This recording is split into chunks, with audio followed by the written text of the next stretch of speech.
সুপ্রিয় দর্শক, খবর সংযোগের বিশেষ আয়োজন বিশ্ব আলোচনায় আপনাদের স্বাগত। আপনাদের সঙ্গে রয়েছি আমি আহমদ আতিক। বিশ্ব আলোচনার অনুষ্ঠানটি আপনারা পৃথিবীর কোন প্রান্ত থেকে দেখছেন কমেন্টে জানান। আমরা আপনার মতামত শুনতে চাই। চলুন তাহলে আজকের অনুষ্ঠান শুরু করি।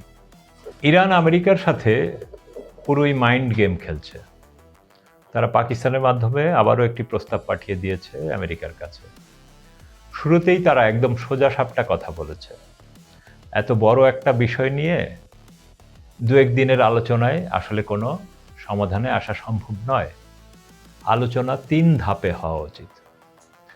প্রথম ধাপের আলোচনা হবে ইরান হরমুজ প্রণালী খুলে দেবে, আমেরিকা তার নৌ অবরোধ তুলে নেবে, যুদ্ধ জাহাজ সরিয়ে নেবে, সব কিছু স্বাভাবিক হয়ে আসবে, আর তাতে সুন্দর আলোচনার পরিবেশ তৈরি হবে। অর্থাৎ প্রথম ধাপের কেন্দ্রে রয়েছে সামরিক অভিযান সম্পূর্ণ বন্ধ করা এবং ইরানের বিরুদ্ধে নতুন করে হামলা না চালানোর নিশ্চয়তা। দ্বিতীয় ধাপে রয়েছে কিভাবে হরমুজ প্রণালী নিয়ন্ত্রিত হবে তা নিয়ে বিস্তারিত আলোচনা করে একটি সমাধান করা হবে। এই ধাপে ওমানের সাথে সমন্বয় করে প্রণালীটির জন্য একটি নতুন আইনি কাঠামো প্রতিষ্ঠার পরিকল্পনা রয়েছে ইরানের। আর তৃতীয় ধাপে আলোচনা হবে ইরানের নিউক্লিয়ার বিষয়ের উপরে। তবে ইরান স্পষ্ট জানিয়ে দিয়েছে প্রথম ২ ধাপে সফল চুক্তি না হওয়া পর্যন্ত তারা এই বিষয়ে আলোচনায় বসবে না। এবং প্রথম ২ ধাপে আরও একটি বিষয় যেটা আমরা জানতে পারি যে ইরানের বিভিন্ন দেশে আটকে থাকা যে সম্পদ এবং মার্কিন যুক্তরাষ্ট্রে থাকা সম্পদ সেটাও ফেরত দিতে হবে। সহজ ভাষায় ধাপে ধাপে আলোচনা করে একটা একটা করে সমাধান করতে হবে। একসাথে সব কিছু নিয়ে টেবিলে বসলে কোনো কিছুরই সমাধান আসবে না। এবং এখানে বুঝতে হবে যে ইরান কিন্তু মার্কিনীদের ৯ দফার বিরুদ্ধে তাদের ১৪ দফা প্রস্তাবনা দিয়েছে। আর এখানেই ইরান দিয়েছে একটা মাস্টার স্ট্রোক। হরমুজের বিষয়টা সমাধান হয়ে গেলে যুদ্ধাবস্থা থেকে ২ দেশই পিছিয়ে যাবে। আবার নতুন করে যুদ্ধ শুরু করা আমেরিকার জন্য বেশ কঠিন হয়ে পড়বে। তাই পারমাণবিক চুক্তি নিয়ে ইচ্ছে মতো টানাহেঁচড়া করতে পারবে ইরানিরা।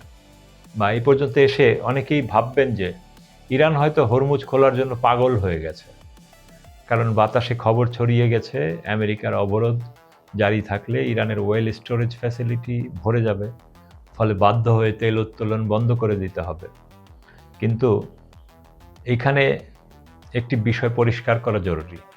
তেল উত্তোলন একবার বন্ধ করে দিলে তা একেবারেই চালু করা যায় না, বিষয়টি এমন নয়। এটি প্রযুক্তিগতভাবে জটিল, ব্যয়বহুল ও সময় সাপেক্ষ বটে এবং জলাধারের চাপ কমে গেলে উৎপাদন ক্ষমতার স্থায়ী প্রভাব পড়তে পারে।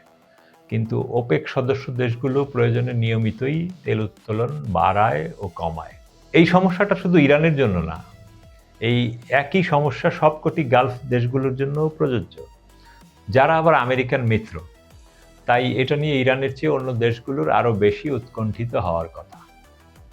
এছাড়াও ইরানের সম্মতিতে আমরা দেখেছি জাপানের ট্যাঙ্কার হরমুজ পার হয়েছে, চীনে ইরানের জাহাজ তেল সরবরাহ করছে। তবে আমরা কিন্তু বর্তমানে দেখছি যে কিভাবে আমেরিকান ব্লকেড ফাঁকি দিয়ে ইরান তাদের জাহাজগুলো হরমুজ পাড়ি দিয়ে আসছে ও যাচ্ছে। ডোনাল্ড ট্রাম্প এখন হিউজ ডিপ্লোম্যাটিক প্রেশারের মধ্যে আছেন, আর এই কারণেই ডোনাল্ড ট্রাম্প গত ২ দিন ধরে ইরানকে কোনো প্রকাশ্য হুমকি দিচ্ছেন না।